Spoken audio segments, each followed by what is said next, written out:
Welcome to SpanReads, not your typical rereads podcast, a 17 shard series where we reread the Cosmere and are giant nerds about it. Today, we're talking about Words of Radiance in the context of the wider Cosmere. This episode will have spoilers for the entire Cosmere up until and including the Lost Metal. Joining me is Mish. Hi, firstRainbowRose. David. I am Windrunner. And Joshua. And they call me Jofwu. And I'm Weiry. I actually want to start us with something I can of worms from an earlier episode, which was, I believe, David talking about Vatha being very self-reflective about the reality of his situation.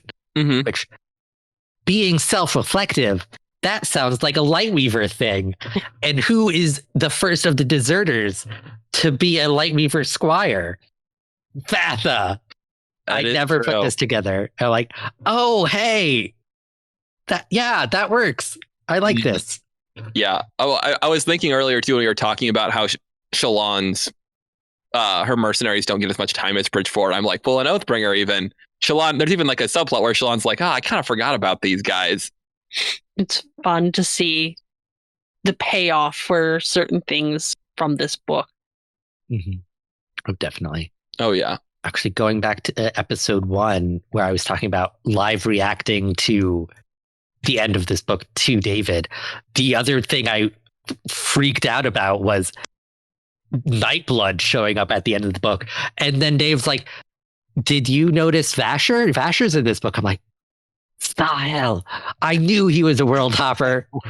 Oh my gosh. That's so funny because the person who that was, I read the book and I was freaking out about Nightblood and I had also missed Vasher. And then not this Josh, but Misha's Josh was like, well, who do you think about Zahel? And I was like, what about Zahel?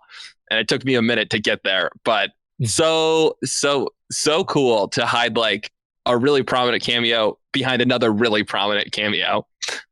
Well, and rereading it, it's very obvious, when he's going to sleep, he expected to hear a voice in his head and yeah, it's not there. And it works too, though. I feel like in world, because when I read it the first time, I was like, this guy's either A, an old herald, or B, he's a radiant who broke its bond and he did something just like Kaladin did.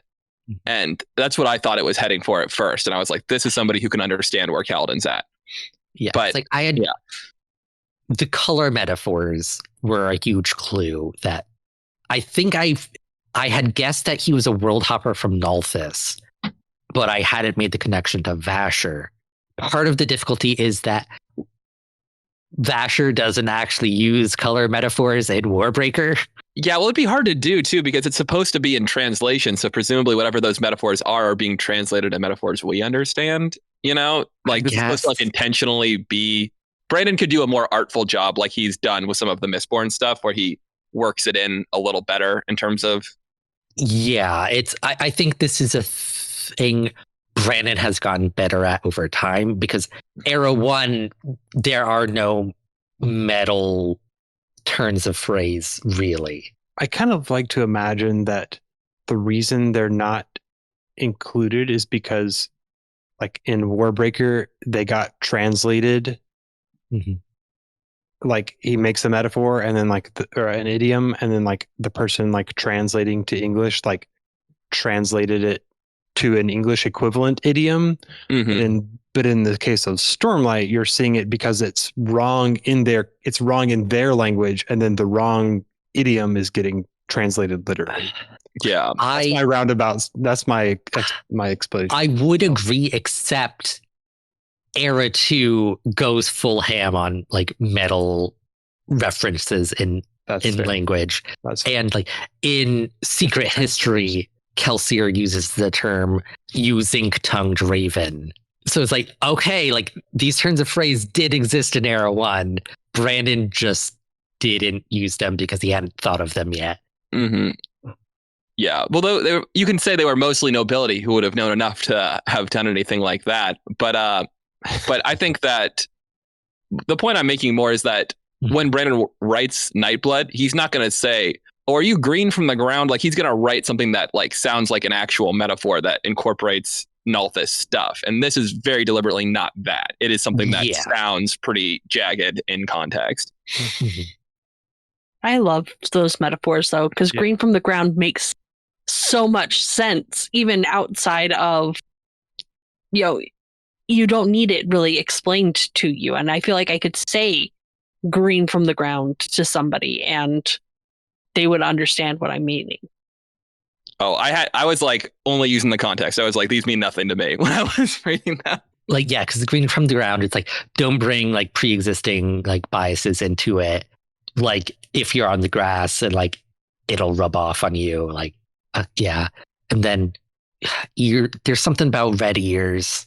There's like a black and white one, I think. I can't black and white one. It's like, or like, you don't make me eat the wrong flower. That one that's weird.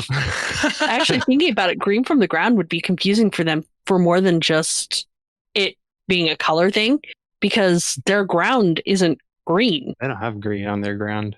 I think that's some green. They've got lush areas. Yeah, they're very like Roshar is very lush. It's just a very different kind of lush. But I would think that, like, in my mind, you would associate it more strongly with the plant, because if you go near that area of ground, it retracts and it's not green there anymore. Yeah, certainly. Yeah.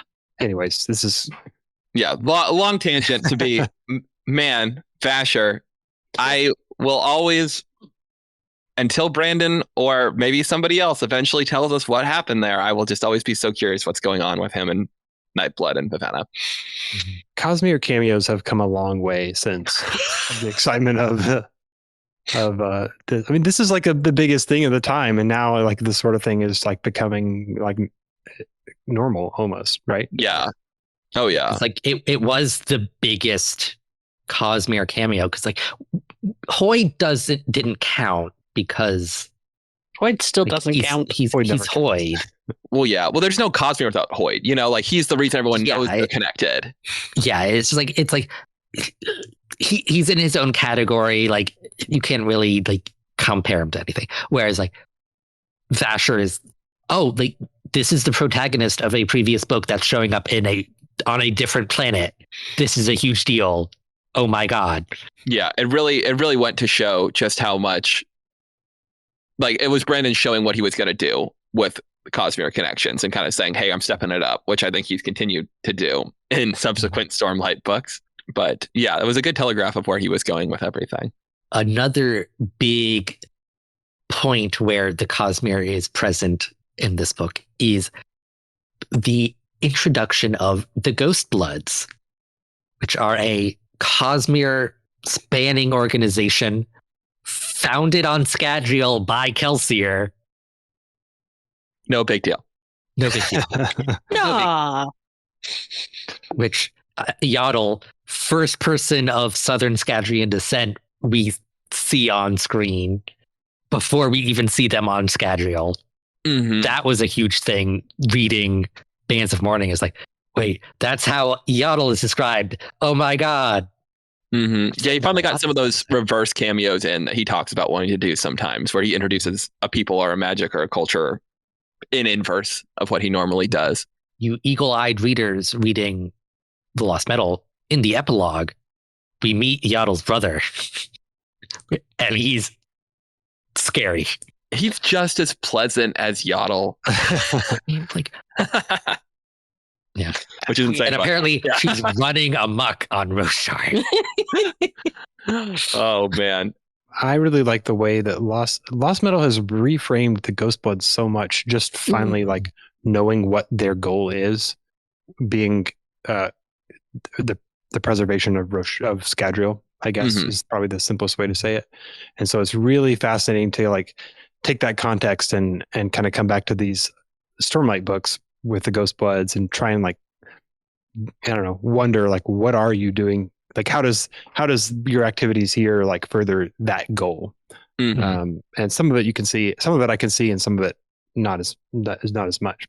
But before we had no idea what they were doing, and so now it's kind of interesting to be a step ahead of Shallan. Yeah, no, that is true. And I think that we really, I'm sure we've talked about this on other main Shardcast episodes, but like the real cultural difference between the Ghostbloods as directly overseen by Kelsier and the Ghostbloods overseen by Yaddle, where it's just a lot rougher. You know, it's a lot more ruthless, and it's pretty fascinating to see.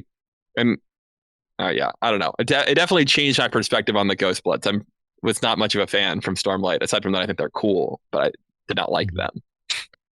I wonder how long they've been active on Roshar. Like, I don't know. I don't think we have enough to really make more than vague guesses. But see, I feel like it's like decades at max type thing to me. Definitely long enough for like locals to be recruited into the whole thing. Yeah, but I don't think he's been pulling this. Like, I don't think they've been here since like 2 weeks after the end of Era 1. You know, like I think they're newer comers. Mm-hmm. They probably spent some time in Shadesmar getting the lay of the land. I don't really know.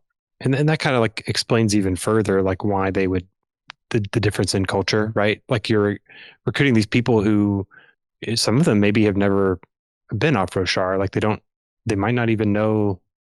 I mean, like they were starting to recruit Tin, right? And Tin's never like been to another world, right? So like there's people that they've recruited on Roshar who don't know as much as Yaddle and Raze do. I don't think Tin even is aware of Shadesmar even being a thing. Like, no, she's pretty low level, and I think Mraize even has said that he's only I can't remember what, but he's only been to other worlds like under the supervision of Yaddle. Yeah. So like there's a component there where I'm like, is this just like, do these people not even know that they don't matter to the Ghostbloods? You know, like I'm like, is this just kind of a disposable organization in the interest of protecting Scadrial? And when they're done, they're ready to cut their losses and run. Yeah, it's like, how do you sell the whole like, yes, this entire organization is dedicated to saving the planet, not your planet. A planet, not yours. But there are other world hoppers. Like we have 2 of them from Cell involved, and like, yeah, it's not out of the question. Like certainly we're seeing other off-worlders join the Ghostbloods and see committed to their goals. And I mean, Yaddle's not even a native Scadrian herself, even if that's her heritage. So yeah, a lot going on there. Going back to Mraize, like we see his little hoard of various artifacts that many of which are from other planets, and that was really exciting.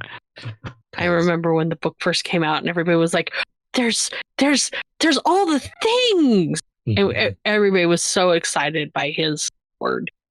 Mm-hmm. It's fun to see like so many little Easter eggs in one place. Like normally it's like, you know, an Easter egg here and one gets dropped over there. It's kind of fun to see just a whole trophy shelf full of Easter eggs to sit and pair. Oh yeah. And this is technically the first on-screen appearance of an Aether. Because we see a Roseite bud thing. Do you think that's from Twin Soul?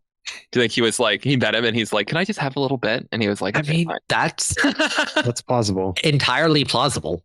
Yeah.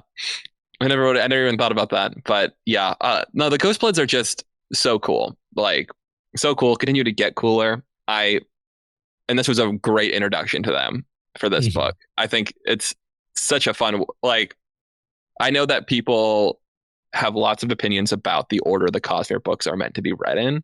And I do think publication order is a very fun one. So I think this worked really well.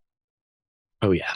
It's like you made the comment of like the reverse cameos of things being introduced before their worlds. And like, this is a great example of that, because we don't realize that's what it is until further down the road. But like, because it's a Rhythm of War where we realized Thydekar was Kelsier. It's like, oh, okay. That recontextualizes the last 4 books, because it's beginning of Wave Kings. Certainly. And I think, did we ever get like a really confident feeling on what that branch is? Because I feel like that's the one that's not, most everything I think we understand from this room. There is a word branded on it. That it's from Yolan, right? Like, is there anything else that we know? That's the one that I always wonder when we'll eventually get a resolution for what that's referring to.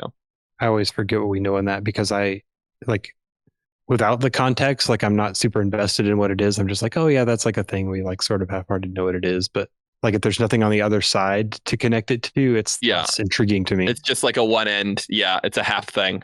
For a while I thought people were saying that they thought it might be a Doc Orb, and I think that got shut down. Yes, like the Shadow Self signing actually is like it was asked like the white tree branch thing, is that bones from Cell? No, it's from Yolen. Okay, so and then from June 2020, the YouTube spoiler stream is like, Gracie Moo asked, like, you've said Feign life has spread beyond Yolen in significant ways. Have we seen this in books excluding Ray's Feign branch? Brandon, no, you have not. Look out for the Shodell. They'll be showing up. Dragons will be showing up. But actual Feign life, when I'm talking about that, I'm kind of talking about the entire ecosystem. You'll know when you see it. So, might be Feign. I feel like he didn't engage with that portion of the question. Like, it didn't seem like he really said yes or no. That was an assumption made by the questioner. Yeah, but he also didn't explicitly say, like, because sometimes if someone makes an assumption, he'll like call out the assumption as like, you're on the wrong track there. So sometimes there's not enough here to say one way or the other. It's like, could be Feign. We don't know. I think it's Feign. Yeah. Like if you're taking plant life from Yolen, makes sense. It would be the Feign stuff, which it's dangerous, but okay. You don't want to take just like a regular pine tree branch and be like, look at this, it's from Yolen. This is an oak from Yolen. He's like, I couldn't find anything cool there. I tried. Gift shop sucked. The other thing is Testament. Oh, Testament. The timeline of Shallan and her shard blade. And also in this book, Pattern acts when he's less developed, I shall say. I won't call him stupid. Before he has regained his mental faculties. When I don't think he should be able to maintain a deception, he's still acting like he was with Shallan in those early days when she was a kid. When that should be Testament. But he just wasn't her Spren. I think That's what I think. I had them all in mind when I'm reading, and it's possible I overlooked something and there is something that's worded kind of strangely. I think they can all be interpreted as Pattern saying, like, just kind of saying like he was there, we were, the we's and the what he knows about her. I think it could be argued that he was just stalking her with the other group of cryptics, and so he was there and he was in the know. Mm-hmm. And like I think he's confused too. Like she's referencing the past, and he's like, "Well, I remember that, yeah, Mm-hmm. But there's some that are weird. I do feel like Brandon was not committed to Testament at the time, but I do think he had it in mind, and I feel like he wrote it in a way where it was intentionally ambiguous, where it was ambiguous enough that he could do it. He could do Testament if he wanted to. He was to say. Fair enough. He was. I remember always thinking that and like it's hard to say like to go back and or say this is exactly what I thought before. He was always very dodgy about Pattern when we tried to really dig into that time. It was always clear there was a lot we didn't understand about Shallan's past, and when Testament cropped up, I was not floored that there had been a second Spren. It always seemed like there was something that Brandon didn't want to get into about Shallan's past, and I don't know. This might be a good time to it's kind of a wider Cosmere thing, but I guess we're here. I am sort of on the number of Shallan like past reveal moments that I kind of like wish that maybe he could have just done one less, but that's just me. I like the implication at the end of Rhythm of War. I feel like is that there's more. Like what else is going on? I don't think it'll be that she killed somebody that we didn't know about. But there's definitely more we don't know. I mean, it does. Testament makes a lot more sense for why Pattern is so absolutely certain that Shallan will kill him. Like that always felt weird to me when I was reading it originally. Was like, you're going to kill me, and it's like, well, but I mean, yes, there's the past betrayals that killed the Spren, but Shallan actually having already killed one Spren, and Pattern, especially at that point, Pattern's still pretty underdeveloped. So all he's remembering is she's done it before, she'll do it again. And you could argue that like, well, she killed Pattern before, but like it's not like the same level of like, if that's the case, you got better. Like you didn't really die, and he knows he didn't really die because he's back, unless dead eyes are that easy to revive, which is unclear. That is something that we didn't get into in the magic. Is I am very curious about what Syl's status is when she is dead but not yet a blade, like where she is, what's going on there. But yeah, because there's a whole thing like the dead Radiant friend became shard blades, but was every single Radiant on Roshar at the point where they could summon their Spren as blades? Like there weren't any trainees that had just got their Spren? Like what's going on? I appreciate how many times in this book Shallan has her mental trail off where Pattern starts to there's more of those than I remember there being of her. If Pattern's trying to kind of push her to remember something and she's like, nope, tuning this out. Just zones out. She stopped listening until he stops talking. It's like, oh, okay. Yep. There's one or two where it's like Pattern's talking and then it's just like the next line or line return, and then it's just an ellipsis, and then line return, and it's total change of topic.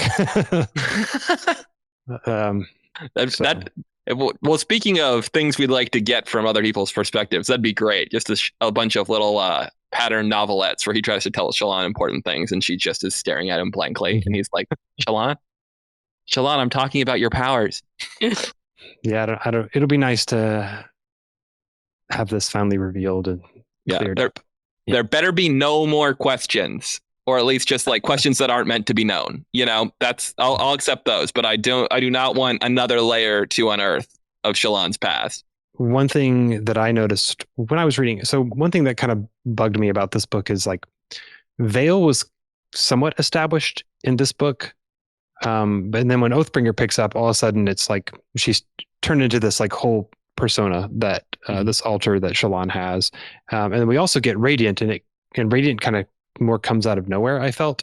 But there actually were a few moments in this book that I felt like Brandon kind of had that aspect of Shallan built up, of this scholar and Radiant who is trying to meet these expectations. I can't remember precisely where it was, but there was one scene in particular where I felt like Shallan was kind of trying to live up to that expectation, even though she didn't feel it was earned. So I appreciated that. I'm not sure that Brandon had. I guess we know that he like kind of had a little bit of a change on how to deal with her mental illness, and he wasn't kind of planning to lean into the DID as much as he ultimately did. So it kind of frustrates me, I guess, that there's not a more solid like evolution there, or more gradual one. I don't know. I guess part of it is the revelation of her mother kind of digging up a lot of things all at once. But yeah, I definitely agree. And I think like a lot of the same time when she's doing stuff that makes me feel like Radiant, she's basing herself on Jasnah a lot. She's trying to do what Jasnah would do. And later when she kind of forms Radiant, she's trying to be Jasnah a little bit more. She's trying to step up. I think she even alters her appearance a little bit in ways that make her more like Jasnah. Yeah. One of the lines I kind of copy pasted to myself was very early on when she's standing up to Tuvok, of like in one of those moments where like she's trying to embody Jasnah. Is like the line is like she's feeling radiant in the glow of the flames. Like, this is not a reference, because he had not come up with the name Radiant. And but hey, this is kind of funny in retrospect. And she's lightly leaving herself a little bit in that scene too. She's like, it talks about with like people can hear the cries even though they shouldn't be carrying that far. And I think later Vatha kind of says like, you do not look like you did when you talked us into doing this.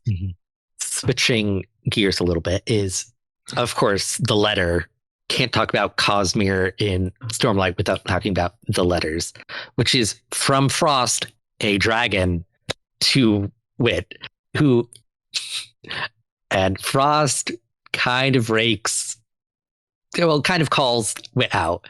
It's like, I am told that in your current incarnation, you've taken a name that references what you presume to be one of your virtues. That is, I suspect, a little like a skunk naming itself for its stench. Like, this is somebody that knows Hoid. Like, yeah.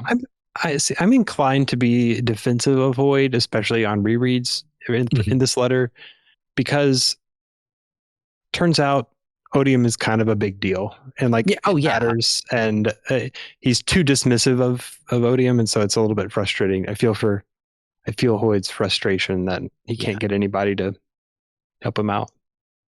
Yeah, I'm definitely on Hoid's side. A risky statement to make.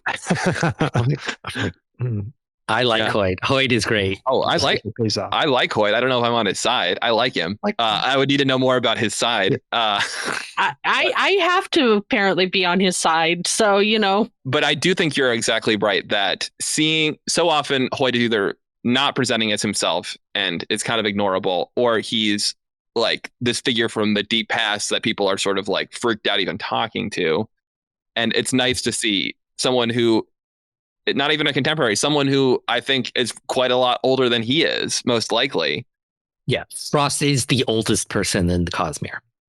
Yeah, and just see how he talks to him, how he views what Hoid has to do. Because it's very easy to take Hoid at his word that what he's doing is important or this is the only way. But it's nice to see somebody say, well, like, I'm more of a non-interventionist, even if maybe that's going to lead to some bad stuff down the road.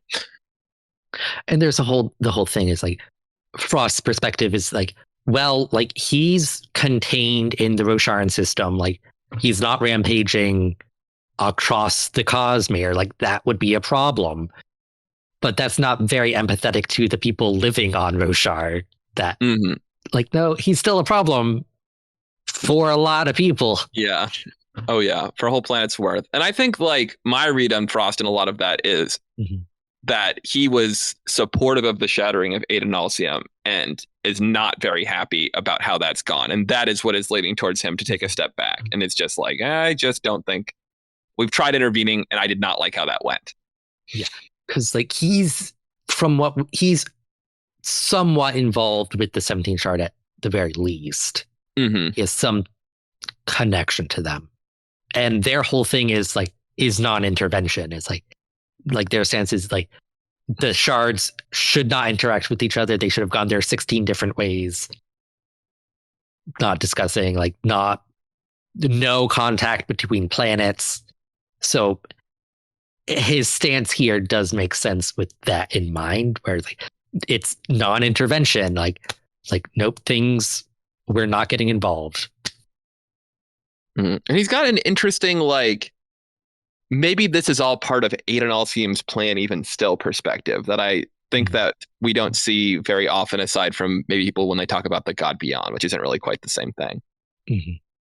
One world hopper that was incredibly prominent that we decided to skip for some reason was Felt, who makes his first appearance, not even on screen, but it's just referenced as being one of Dalnar's scouts, I believe. He might show up. I think he actually does show up very briefly, but a cameo that we didn't even think was a cameo. We just thought it was a Brandon reusing a name thing, which he loves to do. And it's like, it's a thing Peter called him out. It's like, this doesn't sound like a Roshar name, which in retrospect, it doesn't, but like, oh, he's a world hopper. Okay. He has got to be like, after having survived the apocalypse of Scadrial, to inadvertently find yourself on another planet undergoing another apocalypse as just some dude has got to be pretty exhausting. I hope he ends up on a third. Get a hat trick of apocalyptic planet. Yeah, he's like, I have just got to get a better real estate agent. Yeah, he moves to Nalthus, and then like he like, oh great, like this planet has customs, like it's all gonna be great. Only one shard, no problems. And like she really doesn't like interacting with other people. And then apocalypse happens. Mini war round 2. Yeah. Is it me? Am I causing the end of the world? Final thoughts? Oh, I have one. Rhea's tear. Who's Rhea? We thought she was cultivation maybe, but no. Like, I got to that and like was reminded Rhea existed. I'm like, like, who is she? I want to know. Like, is she Shalash's mother? Like, I think that's the leading theory at this point. But also, when's the last time any of us remembered Rhea? Could just be, I don't know, a dangling idea that you didn't actually have. Yeah, there's some stuff. There's lore that's off on its own, like the Peaks of Dara and the Seed Stones, where you're like, I don't know if that ties into anything or not. Like, I want to say in like Words of Brandon, it's like there's been an implication that Rhea is someone. That reminds me of Vax. I have suggested that it's a place. I've indicated it's a place. I've indicated Rhea is important, or Senna. I'm super curious about the Horn-Eater myth. Like, what is the truth behind the myth? I know it's got to be like shards and or sprint, great sprint of some kind that were involved in whatever happened to them. Well, there's perpendicularities, like in multiple peaks. I do think for a long time I thought that the way that Brandon set up the planet, it seems like a lot of the Silver Kingdoms had their own sort of like their own unique people as well. And since Yakovet is it's kind of like a Lethkar 2.0, I thought maybe the Horn-Eaters could have been the original people of Valhav that got swept out in an invasion or whatnot. But now that we know that they're part singer, I do think it probably was some sort of like gross ethnic cleansing type thing when he kind of talks about how they just could not survive down beneath the peaks. They were always fighting and being killed. And so I kind of assumed there were people who are not a fan of human singer hybrids, and that's where they ended up. But like, we also know Herdazians have singer ancestry too, which like that it might be is like they were once one people, and then like some of them went to the peaks, others didn't, and that's why they've diverged. Maybe. And to me at least, the Unkalaki have a lot more singer-esque traits that we've seen appear in the books. Like the Horn-Eaters or the Herdazians really just have the fingernails, but there's indications that Rock is close to hearing rhythms. He's got his weird Spren power thing that he does every now and then to draw the bow, maybe. To him though. Well, it's unique. Well, as far as we know. Well, I'm excited for Horn-Eater. Me too. Yep. I'm trying to think. Yeah, I don't think I have anything other too crazy. It laid the groundwork for a lot of cool Cosmere stuff that was going to happen in the future too, as we said. Definitely. Thank you for watching. You can find us at 17shard.com for all the news, discussion, theories, and fun that you could ever want. You can find us on Facebook, Twitter, SoundCloud. You can leave us a review on iTunes. You can subscribe on YouTube, and you can also support us on Patreon. See you next time. Bye. Bye. Peace.